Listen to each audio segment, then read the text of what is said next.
Thank you very much. Hello, Serbia. So welcome to this mathematics show. I have to check that my translation is working.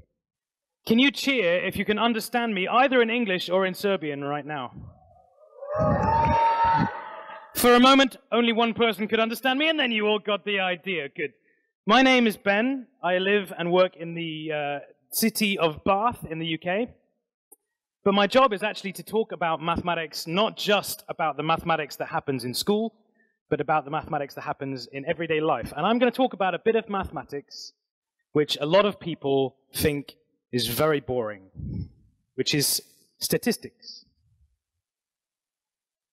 Normally somebody cheers at this point, and it's usually ironic, because nobody likes statistics. But I am going to tell you about probability.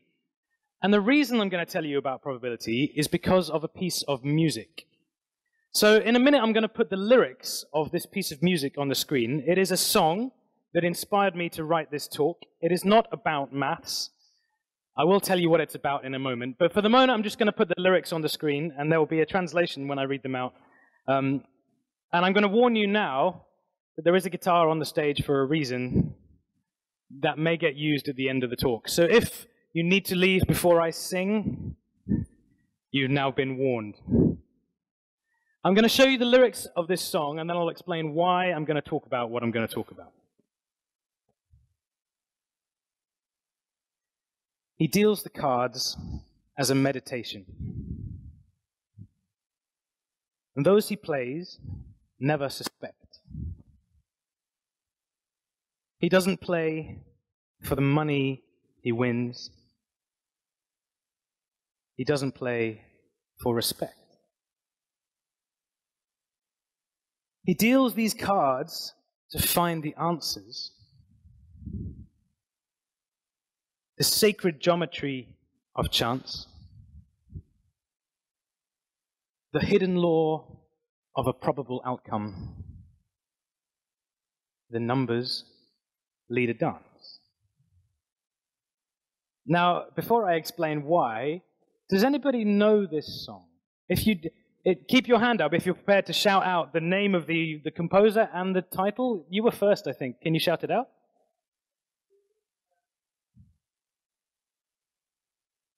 It is not the Bed of Roses, but it is Sting. Can someone finish the job? The name of the song is not yet on the screen. Anyone know what it is? Go for it.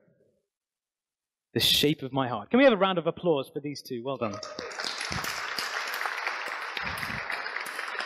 So, it's a pretty song, and I'm going to probably destroy it later on, but it is a pretty song, and if you don't like my version, go and listen to Sting's, for goodness sake. But it is about a poker player. It's about someone who plays cards, and specifically poker, but he doesn't play to win money. He plays because he likes the patterns. He likes the way this game of poker, he likes the way these rules interact in what he calls this hidden law of probable outcomes. And I stole the title of my talk from that line there, the sacred geometry of chance. So I'd like to show you three things. I'd like to show you what happens when you look at cards with mathematics. I'd like to show you a hidden law, which is buried in probability. And I will also show you numbers leading us on a dance. So we're going to start with the poker.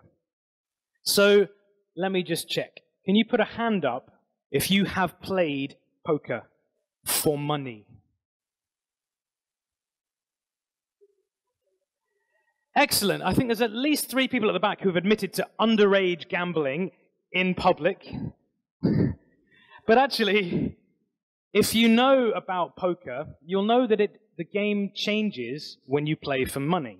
If there's no money on the table, it's a very different game. In fact, it quite often gets very boring.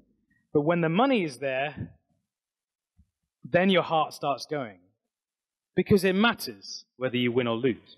And I just want to run through the rules of poker, because the mathematics of poker is very interesting. So this is the best hand you can get in poker. It's called a straight flush. And it's when the cards are in order, and they are the same suit. Now, some of you are thinking, oh no, you can get a royal flush. But that is a straight flush where the highest card is an ace. So it goes ace, king, queen, jack, 10. And the other hands in poker all of them come from if you get given 5 cards and you just classify them into one of these hands. So the next best hand, I'm going to go through them all now. You can get a 4 of a kind, which has 4 of one kind. You can get a full house, which has a 3 and a pair. You can get a flush, which is where they're all the same suit. And you can get a straight, which is where they're in sequence.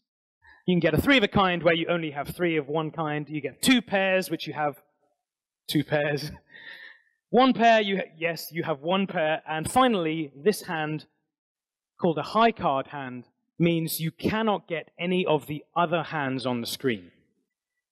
Most people call that a high card hand rubbish. Unfortunately, if you deal 5 cards, more than half the time, you will get this high card hand. The real question is, well, in poker, the game is simple. You get dealt 5 cards, and so does someone else. And then you look at your hand, you say, is it any good? And then you bet money to say whether you think you could beat other people.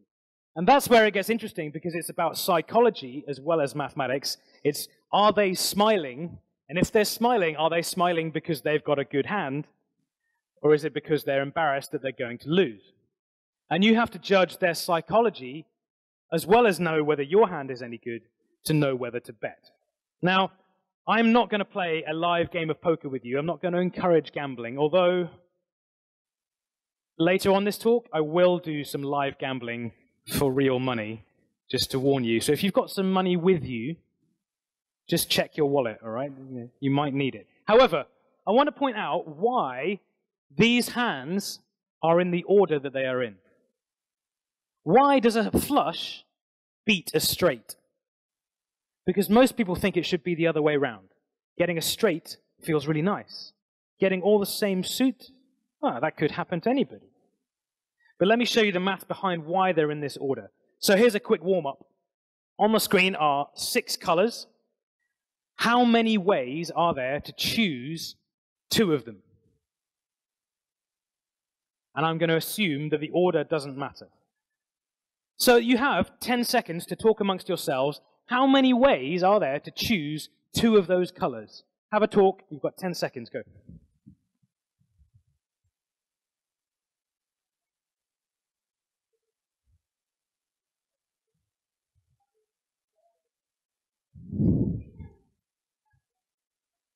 Okay, enough time. If you have an answer, I am going to have to hear this answer in English, otherwise I won't have any idea whether you're correct. But can you put a hand up if you have an answer? I'd like to hear an answer from a hand over there. Shout it out. 15. I don't know how you were doing that. Maybe you were counting maybe the yellow and the red first, and then you count the yellow and the white, and then you could count all the other yellow ones, and you could run down the list, and it does stop at 15. Well done. Can we have a round of applause for that? Very good. Now, I don't think that's an obvious answer. If you got 15, then maybe you had a nice way of counting it, but if I said there were 300 colors, how many ways are there of choosing 17 of them? I think you'd be stuck. But there is a way to do this quickly, which actually you may have seen on a calculator, but it may be a formula that nobody told you about yet. Because it looks like this. It looks a little bit frightening. In fact, a lot of people have never seen these exclamation marks before. If you were reading this in English, that top line would say N, right? No? Okay, no. Okay. Actually, it is a shorthand in mathematics. If I wrote the number 6 there, which, by the way, does mean that 6 there, I wouldn't just mean 6, although that's nice. I would mean 6 multiplied by 5, multiplied by 4, multiplied by 3, multiplied by 2, multiplied by 1. But that doesn't do anything, so yeah. In English, we call this a factorial. It is a shorthand for saying multiply all the numbers below it, all the whole numbers. And it turns out if you put 6 there, and 6 there, and 2 there, it's that 6 and that 2, and 2 there, and you calculate this, you get 15. And this formula is called the binomial formula, and it is very useful in a game of poker. And let me show you why. First of all, in a deck of cards, there are 52 cards. How many poker hands are there? A poker hand is where you get 5 cards. So the question is very simply, how many different hands are there of 5 cards from 52? And the answer is 52, choose 5, or rather 52 for N and 5 for R. Put it into the formula, and you can even do this on a calculator. On my calculator, there's a little NCR button above the divide sign. You can look for that if you're bored. If you do this, you get an answer of 2.6 million possible poker hands, which is a large number, just so you know. But that's all the possible poker hands. What we really care about is how many of a particular kind there are. So, for example, how many flushes are there? And this is actually also quite easy. Let's pick diamonds to start with.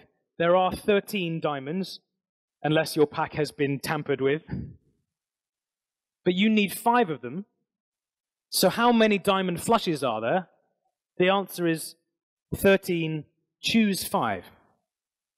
Put it in the formula, and you get a number which is 1,287 diamond flushes. Now multiply that by 4, because there are 4 different suits, and you get 5,148 flushes out of 2.6 million possible hands. Ladies and gentlemen, flushes are rare. They are so rare that if you get one in a game of poker, you're probably going to win. But if you start telling people that you're going to win, they are not going to bet against you, so you try and keep a poker face, i.e. you don't give the game away. And if you've never heard this phrase where it comes from, a poker face is where your face reveals no emotion because you've got a really good hand, but you don't want to give the game away. Now, I've just taught you the one mathematical tool which lets you count how many of each hand are. And if you do that, you will realize that in all of these hands, they are going in order of rarity. So a flush is rarer than a straight. And the rarest one of all is a straight flush. In fact, there are only 40 straight flushes available out of 2.6 million possibilities. The reason, if you want to count that, you can start a straight flush at an ace, 2, 3, 4, 5, 6, 7, 8, 9, or 10. You can't start any higher because you run out of cards to finish it.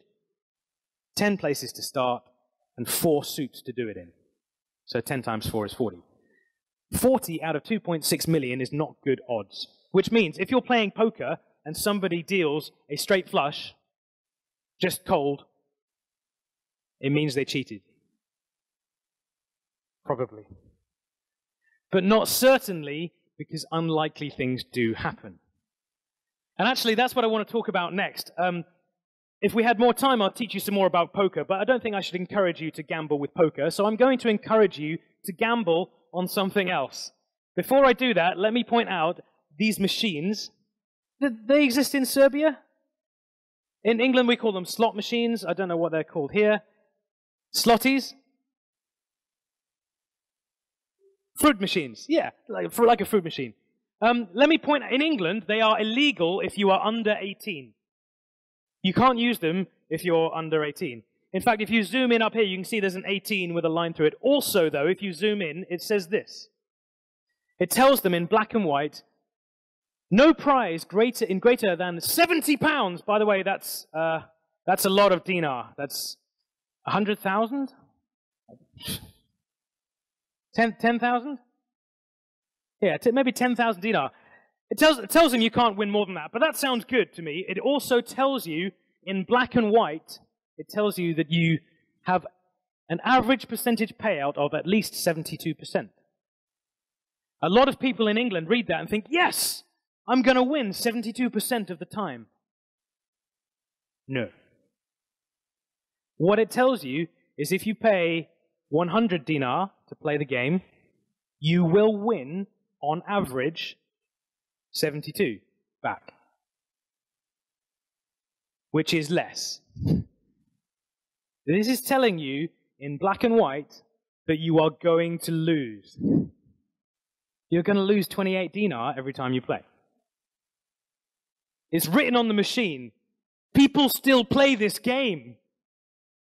Losers. Literally.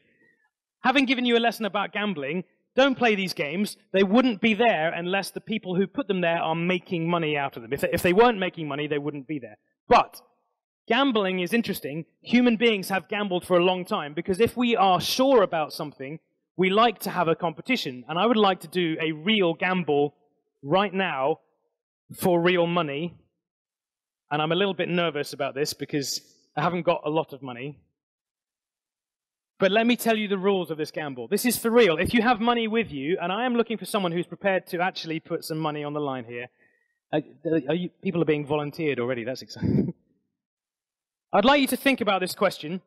Can you think whether anybody you know, don't say anything out loud, but think about anybody you know, whether they have the same birthday as yourself. Now, don't say anything, because what I find interesting about this is I have a twin brother. I have a twin brother who, by some weird coincidence, has exactly the same birthday as me. It's amazing. What are the chances? Don't answer that. But I also have another friend who has the same birthday as me. And that's a really nice connection. Now, I'm going to bet, I've never met any of you before, but I'm going to use 1, 2, 3, 4, 5, 6, 7. I'm going to use the front 7 rows, and I bet that 2 people in the first 7 rows share a birthday. Now, don't say anything yet, because I'm going to put money on this. And if you want to take me on, you also have to put money on it. But you have to pay 100 dinar. Not very much, a little bit. And I will bet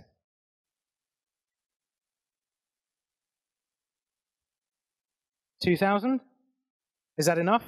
Hold on, not enough. 4,000?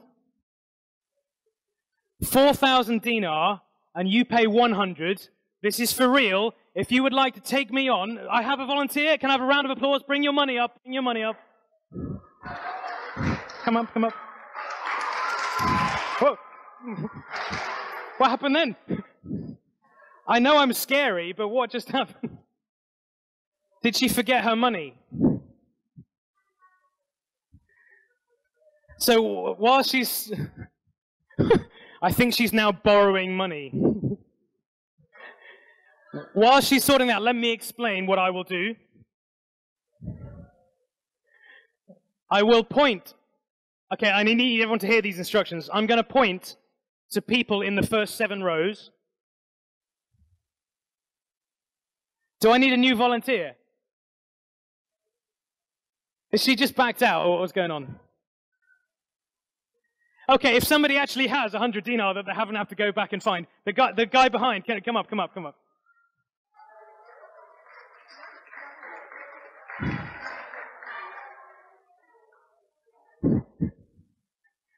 Yeah, bring the whole wallet, that's fine.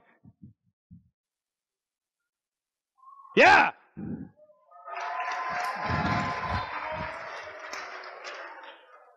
What is your name? I'm Ben, nice to meet you. Can I see your money? You want to see this?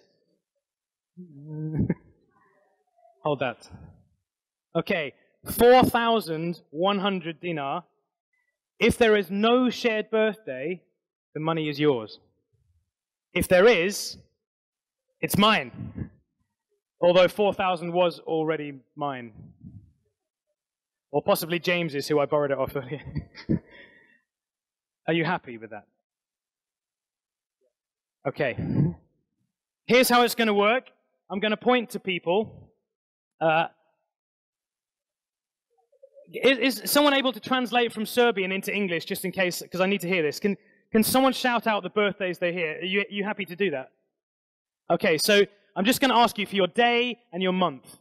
Please shout it loudly. If you are in the first 7 rows, wave at me now.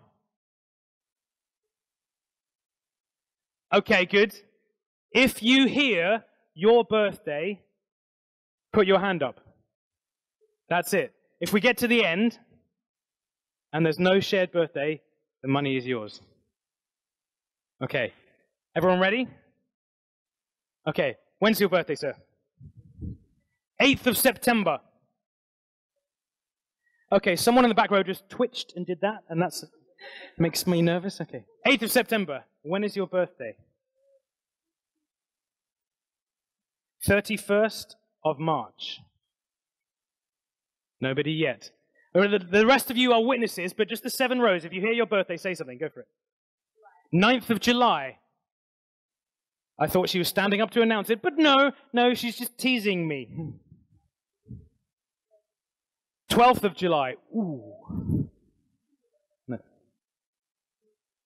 13th of May.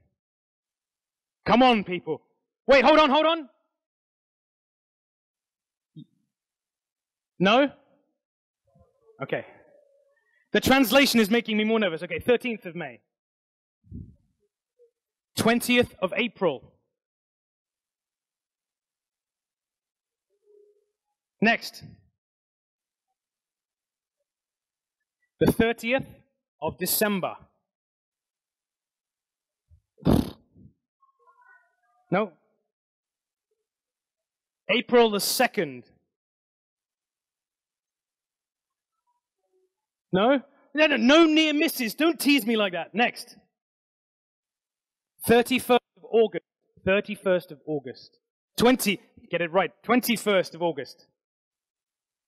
Nobody? 27th of August. March the 7th. 11th of December. 12th of September. Can I just check? Is everybody still listening? Good. 26th of November.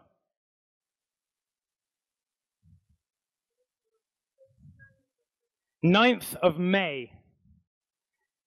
What's your birthday? The 9th of May, we have a match. Oh, I'm sorry. I'm going to take your money. I'm really sorry. You've lost your bet. Round of applause for my foolish gambler.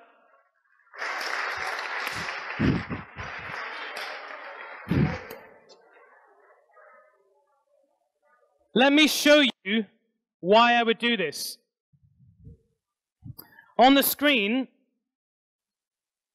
if there is one person in the audience, there is no chance of them sharing a birthday.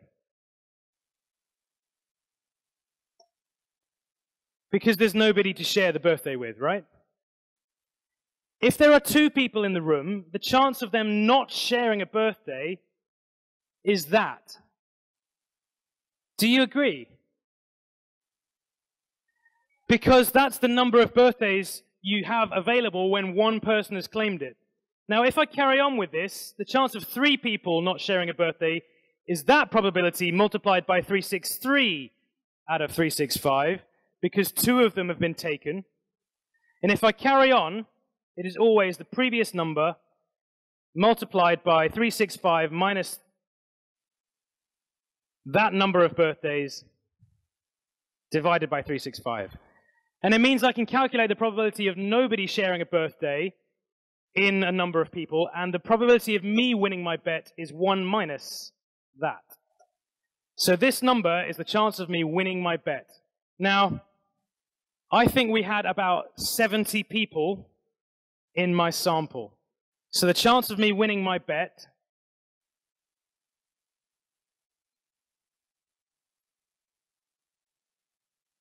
is that number there. I'm sorry, my friend. I had a 99.9491% chance of winning my bet, which means, actually, I should not have bet only 4,000 dinar. I should have probably offered you more like 10,000 just to keep it fair. The reason I'm showing you this is that nobody expects this to happen. If you draw a graph of the results of these probabilities, it goes up really quickly. Actually, at 23 people, it's more likely than not that 2 people will share a birthday. By the time you get to 70 people, you can start betting a lot of money on this. So let me give you some advice. If you go to a party and there's more than 23 people there, I've never been to a party that big, I have to say. They'll leave when I get there, anyway. But if there are more than 23 people there, you could say to the room, I bet there are 2 people here that share a birthday. And you'll have a better than half chance of winning. Nobody else will believe you, and you could take their bet. And you could take their money and lose some friends. Now, I'm going to do one more thing, but let me just remind you that we are bad at probability, which is why the laws of probability sometimes feel like hidden laws, which is why Sting is singing about hidden laws. I'm going to show you one more thing, which is a little bit strange about numbers dancing, and then I'm going to finish just by playing the song. But I'm going to show you something that the biologists used. So here is a formula that people studying biology used to measure populations of, say, rabbits. And they used this to see what happened after time. So I'm going to show you how they did this. They got a calculator, and they used it to calculate the number of rabbits that would be alive in the next year. Let me just show you what happens if I run this calculator.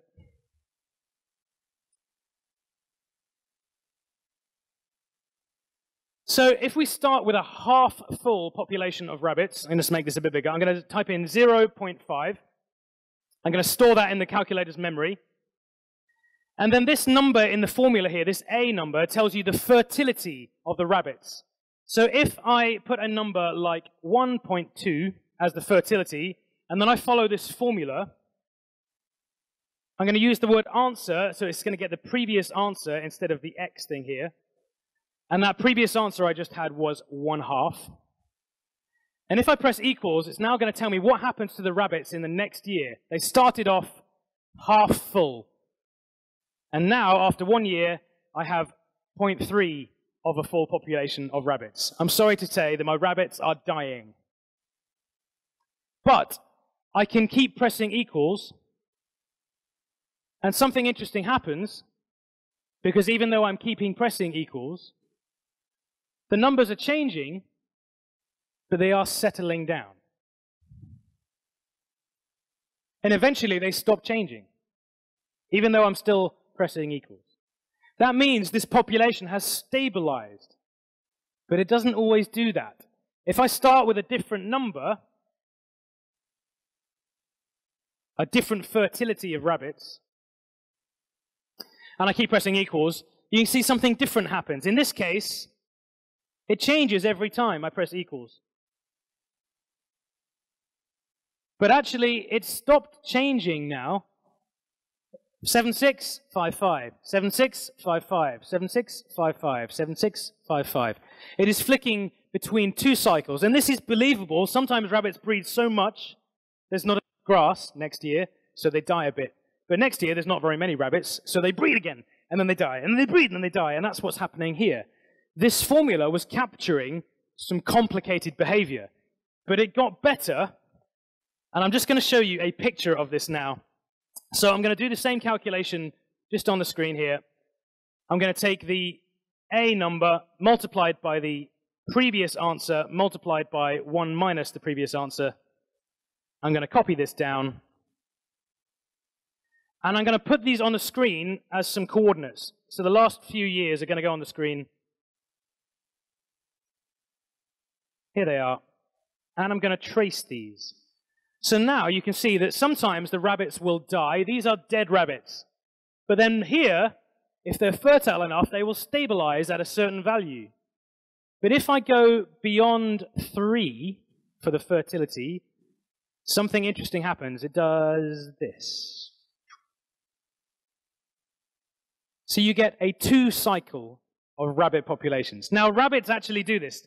The best bit was what happened next. I'm just going to take a run-up at this. The biologists realized this formula dealt with dying rabbits. It dealt with stable populations of rabbits, which are all these numbers. And then at 3, it's even dealt with a 2 cycle of rabbits. And after 3.4, something else happened. And nobody expected that. Let me just zoom in on that right-hand region. This right-hand region, nobody ever looked at because it was doing something really complicated. It splits into a 4, and then an 8, and then a 16, and then a 32, and then it goes crazy. But this is a formula. It should do what it's told. Those gaps there are not glitches in my program. The formula is somehow sometimes doing something which looks random and sometimes leaving nice structure. This was the beginning of something you're going to hear about in a moment. This is the beginning of chaos theory, which is where mathematical formulae end up doing something which looks like it's almost completely random. But it's not random. It's what they now call pseudo-random. It's how a computer would come up with a random number. Now, if this is not numbers leading a dance, I don't know what is. I'm going to finish by showing you one final thing, which is the lyrics to the song, which I promised I was going to play, and I'm going to play now. Let me just say that, hold on.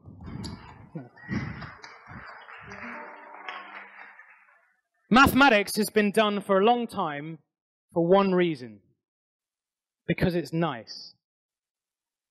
Some people then realized it was also useful. There is another subject which is always done just because it's nice, and that's music. And I want to remind you that sometimes you should do maths for the same reason that you do music, which is just because it's nice.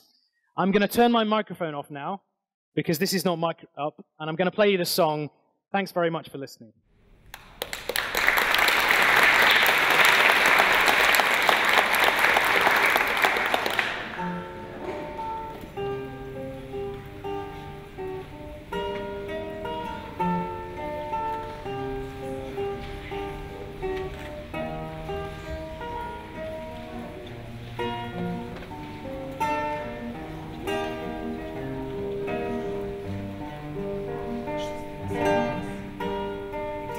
As a meditation,